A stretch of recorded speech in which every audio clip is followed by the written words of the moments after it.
ৰণোজ পেগু, কেশৱ মহন্ত আৰু পীযুষ হাজৰিকা তিনিওজনৰ প্ৰচেষ্টাত এখন সুন্দৰ প্ৰতিবেদন আজি কেবিনেটৰ সন্মুখত প্ৰস্তুত কৰা হয়। কেবিনেটে এই প্ৰতিবেদনখন গ্ৰহণ কৰে।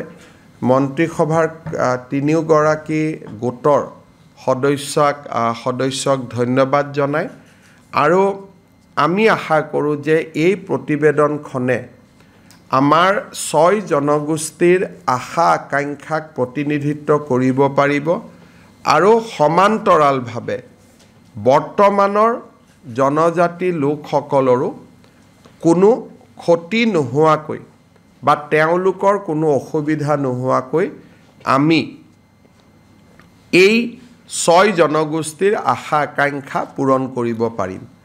আমাৰ লক্ষ্য আছিল যাতে এই গোটেই প্ৰক্ৰিয়াটোত বৰ্তমানৰ জনজাতিসকলৰ কোনো ক্ষতি হ'ব নালাগে আৰু লগে লগে বা সমান্তৰালভাৱে 6 জনগোষ্ঠীৰ আশা আকাংক্ষাও বাস্তৱত ৰূপায়িত হ'ব লাগে।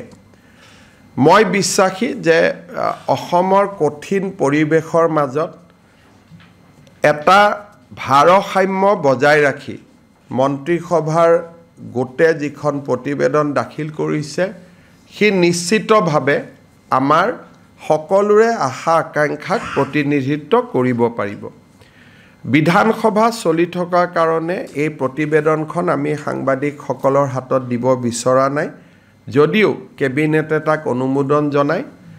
অহাকালি আমাৰ ভৈয়াম জনজাতি উন্নয়ন বিভাগে বা ট্ৰাইবেল এফেয়াৰ্ছ ডিপাৰ্টমেণ্টে জনজাতি পৰিক্ৰমা বিভাগে এই প্ৰতিবেদনখন অসম বিধানসভালৈ প্ৰেৰণ কৰিব আৰু বিধানসভাৰ অধ্যক্ষই এই চলিত বিধানসভাৰ ভিতৰতে এই প্ৰতিবেদনখন সদনত দাখিল কৰাৰ অনুমতি দিব।